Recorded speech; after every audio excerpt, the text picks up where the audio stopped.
Recently, our client John met his banker to discuss plans for a clean energy building. What he found was a shared passion for building something more. Momentum for change. First Horizon Bank. Let's find a way. Go to firsthorizon.com/John. From Hollywood, it's time now for Edmund O'Brien as... Johnny Dollar. Are you from Hartford? Hello? What was that? Are you the insurance investigator? Yeah, that's right. You're here about the Alma Scott shooting? Yes, who is this? This is Alan Swain. Is this a gag? No, it isn't a gag. Well, it's about time you gave yourself up, isn't it? No, I won't. Because I didn't kill her. Then why'd you take a run out? I don't know. I've done everything wrong, but I didn't kill her. I want to talk to you if you'll promise not to go to the police first. All right, I can do that. How can we work it so I'll be sure? Are you still in Seattle? So I'll be... yeah. I'll be alone. My word is good.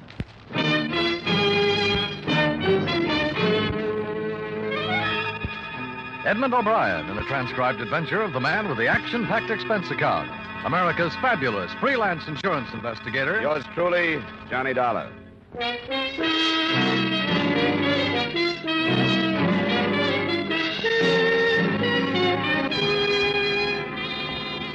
Expense account submitted by Special Investigator Johnny Dollar to Home Office, Columbia All Risk Insurance Company, Hartford, Connecticut. The following is an accounting of expenditures during my investigation of the Alma Scott matter. Expense account item 1, $219 airfare and incidentals between Hartford and San Francisco. For a day and a half, the investigation had taken the form of a search for the man who called me, Alan Swain. 4 witnesses, tenants in the dead girl's apartment house, had seen him running away in the corridor outside her flat immediately after they'd heard the shots. So when this chief suspect phoned about 8 that second night to say that he was innocent and wanted to see me, I was naturally more than anxious to set the meeting up. Later, I wasn't so happy about it. According to arrangements, I cabbed to the corner of Fulton and 26th Avenue, found a photography shop in front of which I was supposed to be picked up, and stood there for about 5 minutes looking at the pictures of some uninteresting brides.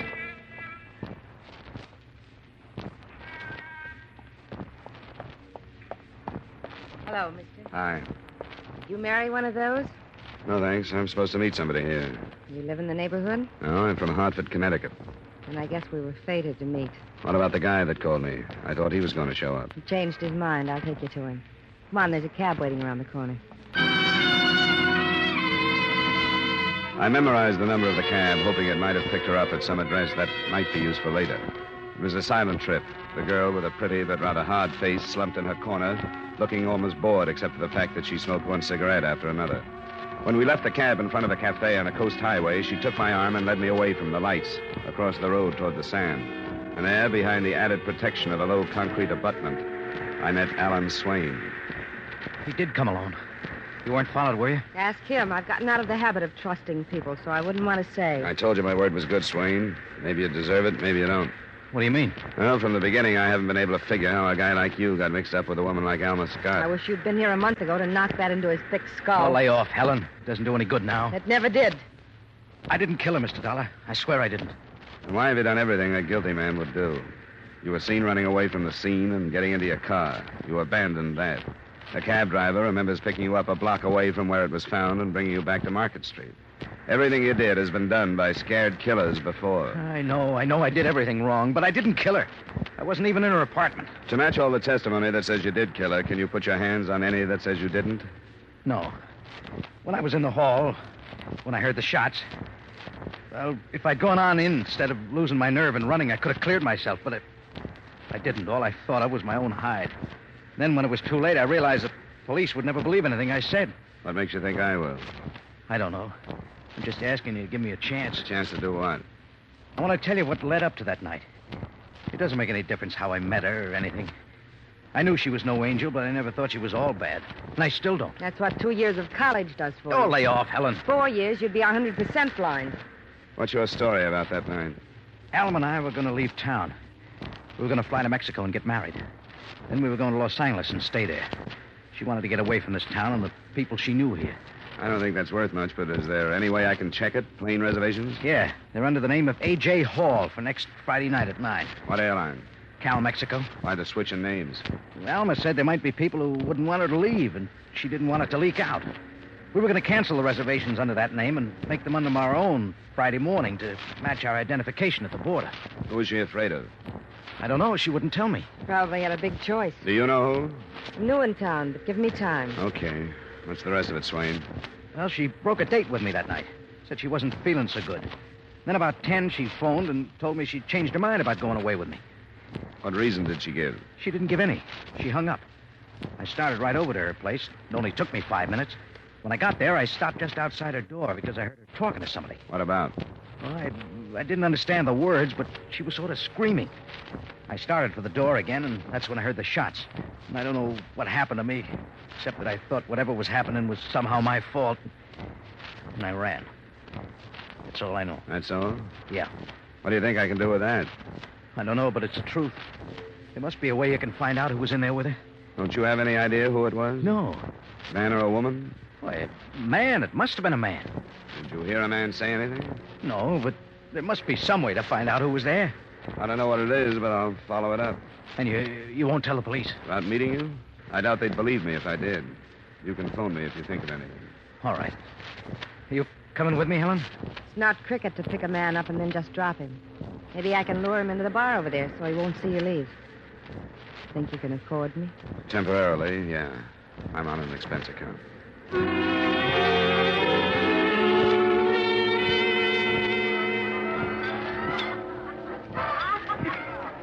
Hello. The bar, or do you want a booth? Booth, please.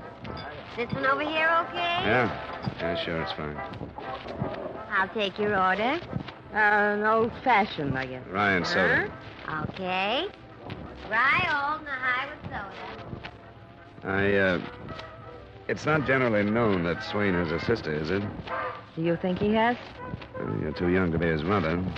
Thanks. I can't quite see you in that woman scorn part. I've been there. Can I have a light? Oh, sorry. Tell me something. Why do you think a woman might have killed her? I didn't say that, did I? You asked Al if he knew whether it was a man or a woman. It was nothing but wishful thinking. She carried a life insurance policy with a half-sister as beneficiary. We can't find her. I hadn't even thought of that kind of an angle. It never crossed my mind that she was killed for any reason except what sort of a dame she was. What kind? Oh, don't get me started. Hasn't anybody else's name come up? She knew a lot of men. Well, it's been open and shut against Swain. With that lineup of witnesses, the police certainly have no reason to chase after anybody else. Any ideas? Yeah. The guy she dropped when she put a leash on Al. His name is Walter Helm. The police know him, if you don't. You mean you think he killed her? If he found out they were going to Mexico, I think he would have. Or had it done. Why didn't Swain tell me this? Because he didn't know. That dame never bothered to tell him. She was using him for something, and she didn't want to scare him away. You didn't warn him? Well, I had a better idea, but things seemed to backfire. Al's got me to thank for this mess he's in. I tipped Walter Helm that they were leaving for Mexico. How did I know Al would go storming up there? I don't have the faintest notion, but I wish you'd phoned a different detective. You don't have to follow it up if you don't want to. That's all I've got to say, and I don't want the drink. Maybe some other time. I didn't wait for mine either. I settled the bill and followed her out. I was in time to see her get into a cab whose number I added to the one we'd come out in. And I waited 20 minutes for another to take me back to my hotel. I had no idea of sharing with the police or tossing at Walter Helm the vague hearsay evidence that had been given me. It seemed to me the logical place to go was back to the tenants in Alma Scott's apartment building. And the developments that followed paint a fairly true picture of that hindrance to accurate investigation, the average witness. I won't bother quoting all four at the address, but Mrs. Swinehart will serve as a composite. Why, yes, Mr. Dollar. I'm glad that I can be of service. I'll do anything I can. Thank you, Mrs. Swinehart. I just come from talking with Mr. Robertson down the hall. Oh, yes. Didn't you say that he was already in the corridor the other night when you got there? Yes, he was. Uh-huh. Well, he seems to think now that you were there before he was. Oh, but that's not so. I remember distinctly. I went out, and as you know, the Robinson apartment is across and to the rear of the one that woman lived in. Toward the rear of the building from Miss Scott. Yes. Well, why, when I went out, the first person I saw was Mr. Robertson, standing there. Then I heard the sound of running up toward the front and saw this man. He was running toward the street entrance? Yes, he was. So you looked very briefly toward the rear. And saw Mr. Robertson. And then turned toward the sound. Yes. Uh-huh. Are you absolutely positive that it was Mr. Robertson you saw? Oh, of course I am. Was anything said? No. Nobody said anything for a minute. We were startled, you know. Now, Mr. Robertson remembers that as soon as he came out and saw you, he asked you what had happened. Oh, well, Mr. Robertson was wrong. He was there when I came out. If he said anything, I didn't hear him. Could it be that you expected to see Mr. Robertson standing where you had so often seen him, and after a glance that took maybe a second, your mind automatically said, that is Mr. Robertson?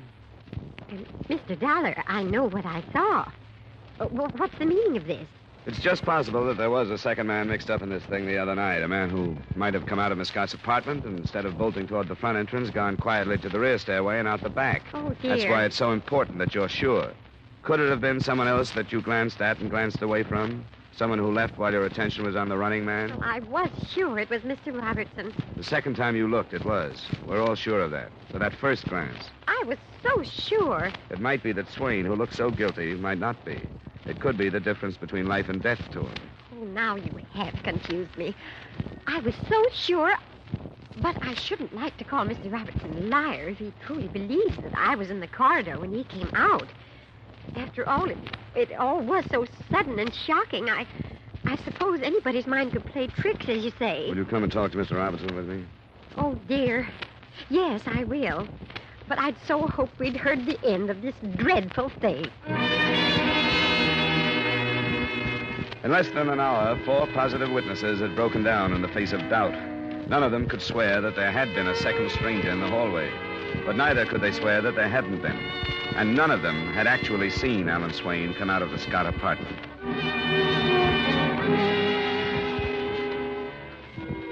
I didn't look forward to telling the police what was happening to their open and shut case without at least something constructive to offer. At 3 that afternoon, I still didn't have it, but I got it when I stopped by my hotel to check for phone calls. The clerk told me that a Mr. Walter Helm was waiting for me in the bar, first table to the left.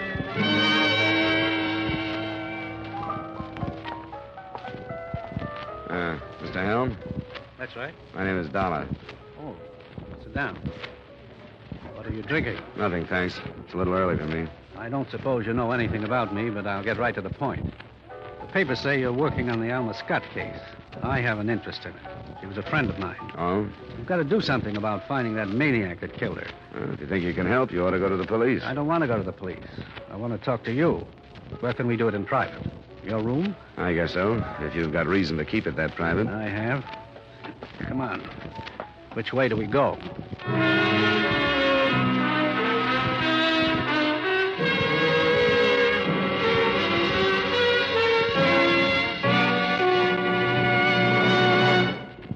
We will return to yours truly, Johnny Dollar, in just a moment. Assets, 1 block of wood. Liabilities, more trouble than the legendary paper hanger with a hive. It sounds as though Edgar Bergen had a pretty bad bank balance, doesn't it? But luckily for all of us, he comes back week after week to CBS Radio with his block of wood named Charlie and lets himself in for more trouble. As for you, you're really in the chips when you take in the Edgar Bergen Charlie McCarthy Show, heard over most of these stations every Sunday. Don't miss them tomorrow night on CBS Radio. Now, with our star Edmund O'Brien, we bring you the second act of Yours Truly, Johnny Dollar.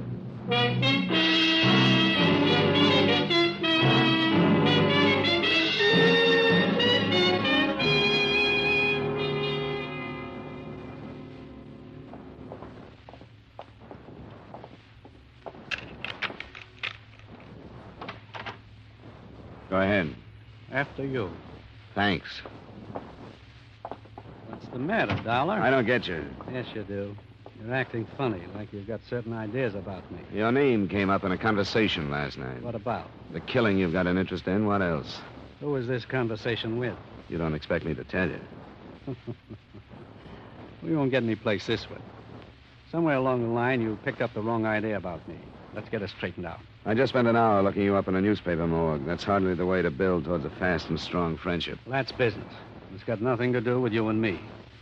I came here to talk about Alma. Well, let's get it over with then. I'll level with you. I've been waiting for a call from the police, and it hasn't come. I know they'll pin something on me if they can. They've been trying for years. That's why I want to do something about seeing that Swain maniac picked up. So it can be pinned on him? That's where it belongs. I don't care what you think about me. You can't go along with them letting a crazy killer go free because they want to put me away, can you?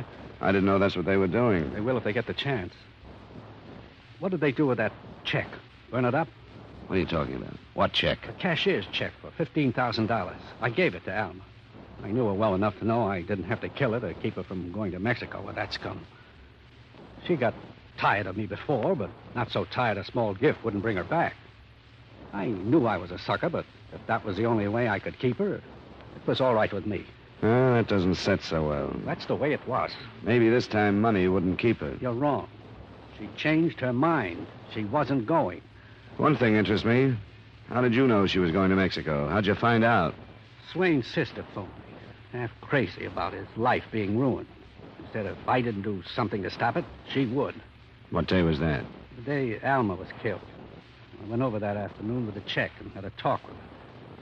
That's when she changed her mind. I've been on this thing pretty much from the beginning. And there wasn't a check. Then they got rid of it. They're trying to pin this thing on me. There's a record kept of cashier's checks. If you bought one, you can prove it by going to the bank. Not if you're Walter Helm, you can't. They'll say I bribed somebody and probably pay a few bucks themselves to prove that. That's one of the things I want you to do. Go to the bank so you'll believe me about that check. I'll pay you.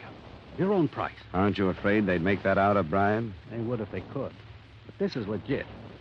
You got a private license. You're for hire, aren't you?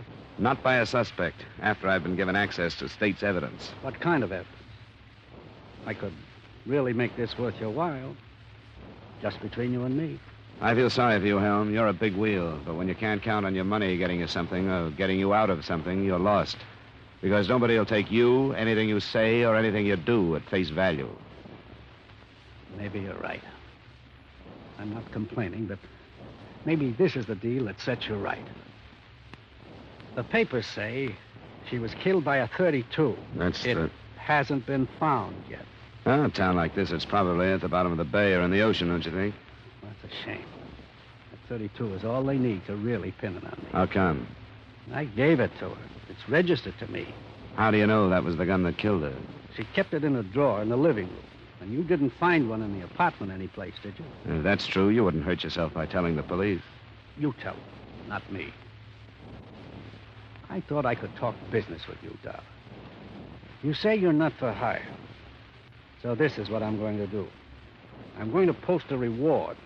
$20,000. That might be a smart move. It'll be legit. Read about it in tonight's papers.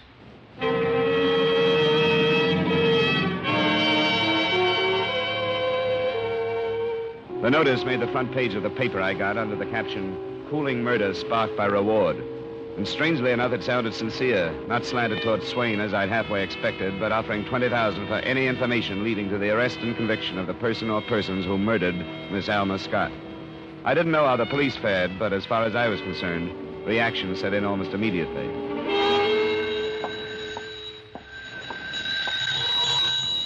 Johnny Dollar. This is Alan Swain. Oh? How are you making out? What kind of a trick is this that Helm is pulling? This thing in the paper. I don't know. It's got news value, and he must have laid cash on the line. Might even be on the level. Oh, you're crazy. It can't be on the level. You know that. He says he didn't kill her. You talked to him? Yeah? What'd he say? Just that he didn't kill her. I'm surprised you're so upset. According to your sister, you didn't know anything about him. She told me about it last night. Well, this is a mess, and something will have to be done. It should have been done a long time ago. Why don't you give yourself up, Swain? No, I won't. That would be the best thing to do. No, I won't. I wish I'd gotten out of town while I could, but I listened to Helen. Come on in and talk about it, Swain. No. It's too much against me. The police don't care that I didn't kill her. They don't care who they get just so they get somebody. Well, they'll have to find me. The case against you isn't as strong as it was. What do you mean? The witnesses who saw you outside Alma's apartment, they aren't sure now that they didn't see somebody else, too. Are you telling me the truth? Sure I am. That's what I mean. Come in and talk about it. No, I'll have to think. I'll have to talk to Helen. I don't know what this reward is going to mean. This reward trick of Helm's. I'll have to think, and I'll call you back.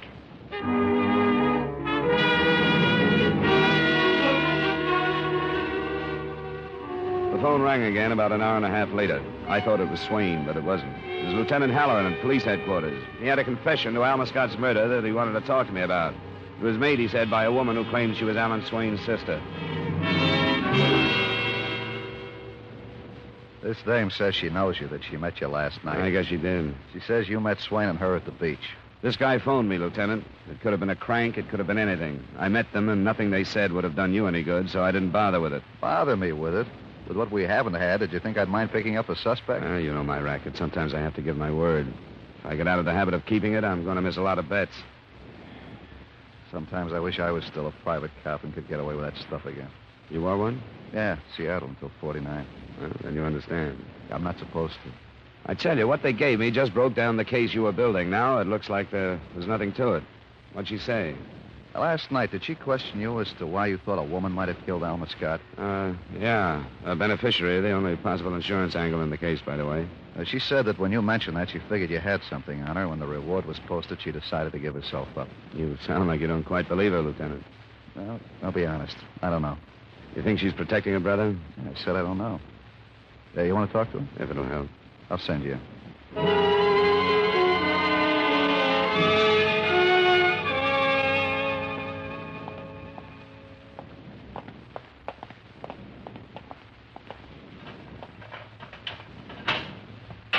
Thanks. Yes, sir.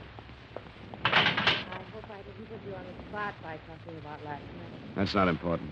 Well, I'm just going to ask you to sit down this way. Move over. I was surprised to hear about this. I'm surprised, too. What do you mean? Oh, it's the whole thing. I never thought I'd go this far. Get rid of people who were hurting me. Murder is pretty far. You think it was worth it? I don't know. I had to get him away from that thing.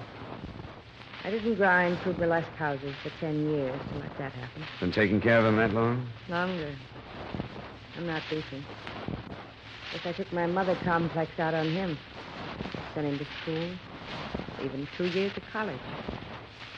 I guess it was wrong. I guess I spoiled him more than Mom would have. After going that far, I couldn't stop when that ego got her claws into him. I don't think you killed her. Neither did that cop, but I did. When I learned she and Al were going to Mexico, I went up there and had it out with her. You said you called Walter Helm. I did, but he wouldn't do anything, so I said I would. He told me he went to see Alma and that she changed her mind about going. That's not what she said to me. What then? I went there about 9:30. Told her to lay off my brother, and she laughed at me, so I killed her. Where'd you get the gun? I had it. What caliber? 32. After you killed her, what'd you do? I just stayed in the apartment for a while. Then I looked out the door, and when the people were out of sight, I left. Back way? Yeah. What street you come out on? Polk Street. No, you didn't. The alley doesn't go through to Polk. It turns halfway through the block, goes on to California. Maybe that was it. I wasn't thinking of where I was going at the moment. I don't think you were there. Yes, I was. Oh, please, he didn't kill her. He wouldn't have. You don't kill something you love, and he thought he loved her. It takes only a split second for love to turn into hate. He didn't kill her. I told you I did. $1. Yeah? There's been a shooting out at Walter Helms. No. Oh, no. I thought you'd want to know. Oh.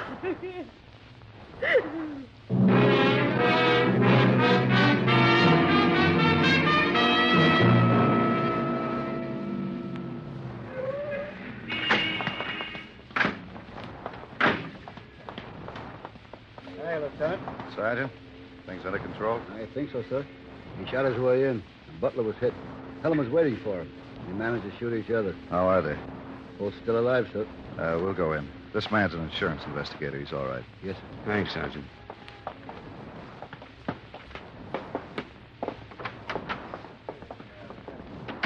Where's Swain? Right over there, sir. Thanks. Swain. Swain? Swain? Remember me? Yeah. Yeah. Did I kill him? We don't know yet. I hope I did. He took her away from me. He took her away from me. How, Swain? He said he gave her a check and she changed her mind about going with you. He took her away from We better leave him alone. He's in pretty bad shape. A long shot, I think. Helm is over there. Hello, Helm. Never thought this would happen over some dame, did you, Copper? Take it easy. What happened, Hal? I heard the shots at the door. And there he was. Why'd he come here? I don't know. There's only one reason, Hal. You know it, and we know it. Doesn't make any difference, does it? Sure. I killed her. She was going to leave. I couldn't buy her back. So I stopped her the only way I knew. No scum like he was going to take her away. Nobody was going to take her away.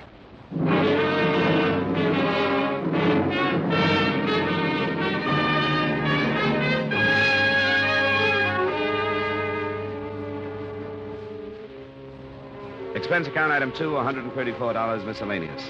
Item 3, same as item 1, transportation back to Hartford. Expense account total, $572. Remarks? I was wrong from the beginning. I'm not making excuses for it, but I wasn't as far wrong as the sister. If her false confession had ended it, she wouldn't have taken the rap for her brother, who she thought was guilty, but for Walter Helm, who she was afraid was innocent. It only proves again that you have to watch the words that go above your signature. Yours truly, Johnny Dollar.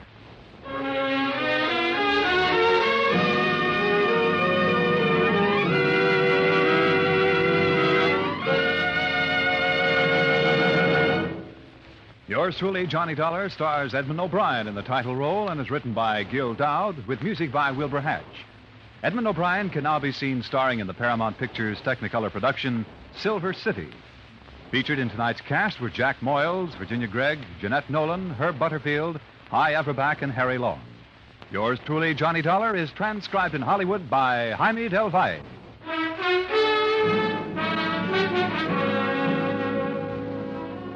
This is Dan Coverly inviting you to join us next week at this time when Edmund O'Brien returns as... Yours truly, Johnny Dollar.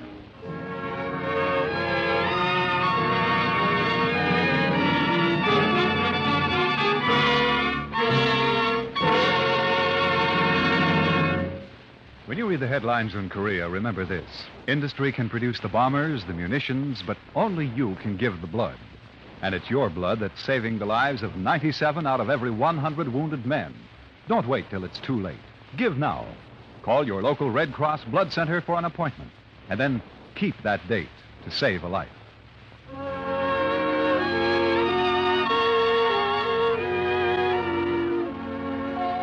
Get your lap rug and banners ready. Be sure the radio's working right, too, for your CBS Radio exclusive broadcast of the Great Orange Bowl Tilt from Miami, Florida, this coming New Year's Day.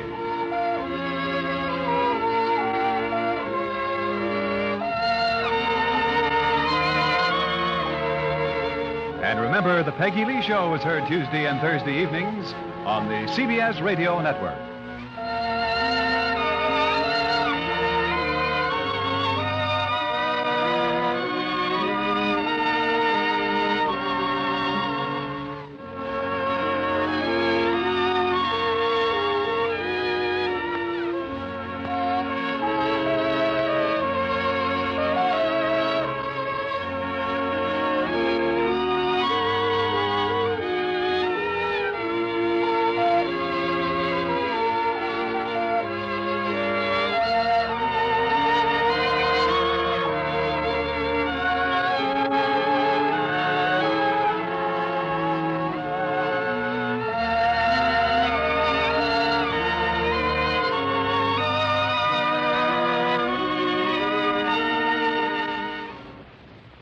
Tonight in Arkansas, there's a mother tucking in her daughter and turning off the light. A business owner is burning the midnight oil. An at-home dinner date is plating up possibility. And it's all happening under one roof. How? The power of a conversation, like the one John from Integrity Solutions had with First Horizon Bank about his vision for a sustainable mixed-use building. Now it's not just words, it's life. First Horizon Bank. Let's find a way. Go to firsthorizon.com/John. First Horizon Bank, member FDIC.